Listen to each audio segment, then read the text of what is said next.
అనుమానపు చూపులతో నిలువునా చీల్చేశారు. నేనేం తప్పు చేశాను దేవుడా?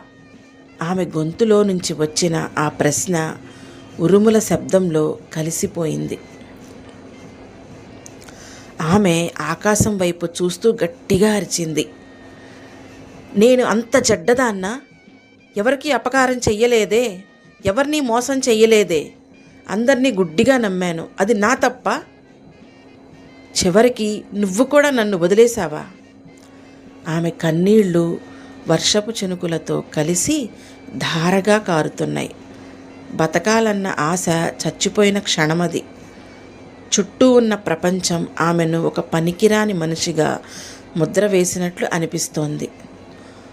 దుఃఖోద్వేగంతో ఆమె గుండె ఎగసిపడుతోంది. అనన్య జీవితం ఒక ప్రశాంతమైన నదిలా ఉండేది. ఆఫీసులో తను పనిచేసే పనిలో నిబద్ధత, చుట్టూ ఉన్నవారితో ఆమె ప్రవర్తించే తీరు అందరినీ ఆకట్టుకునేవి. ఆ సమయంలోనే ఆమె జీవితంలోకి అర్జున్ ప్రవేశించాడు. ఒక కొత్త ప్రాజెక్ట్ మీటింగ్లో మొదటిసారి అతన్ని చూసింది. అనన్య వేసే ప్రతి చిన్న జోకి అతను పగలబడి నవ్వేవాడు. ఆమె పడే ప్రతి చిన్న కష్టానికి తను ఉన్నానంటూ భరోసా ఇచ్చేవాడు.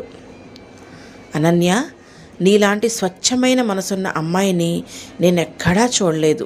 నిన్ను కంటికి రెప్పలా చూసుకోవడం నా బాధ్యత అని అతను అన్నప్పుడు ఆ మాటల వెనుక ఉన్న నిగూఢార్థాన్ని ఆమె గ్రహించలేకపోయింది.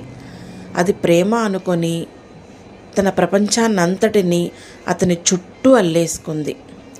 కానీ కాలక్రమేణా ఆ ప్రేమ రంగు మార్చుకోసాగింది. ఒకరోజు ఆఫీస్ పార్టీలో అనన్య తన పాత క్లాస్మేట్తో నవ్వుతూ మాట్లాడుతుంటే అర్జున్ ముఖం కోపంతో ఎర్రపడింది. ఆమెను పక్కకు పిలిచి, ఎవరతను? అంతగా నవ్వుతూ మాట్లాడాల్సిన అవసరం ఏముంది?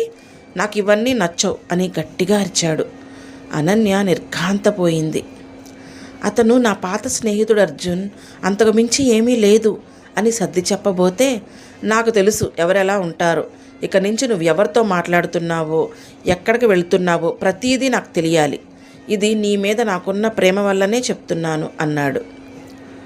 ఆ ప్రేమ అనే ముసుగులో అనన్య వ్యక్తిత్వం ఒక్కొక్క మెట్టు దిగజారటం మొదలైంది. ఆమెకు నచ్చిన బట్టలు వేసుకోవాలన్నా అతని అనుమతి కావాలి. నీకు ఈ సొసైటీ గురించి తెలియదు అనన్య, అందుకే నిన్ను ప్రొటెక్ట్ చేస్తున్నాను అనే మాటతో ఆమె చుట్టూ ఒక గోడను నిర్మించాడు.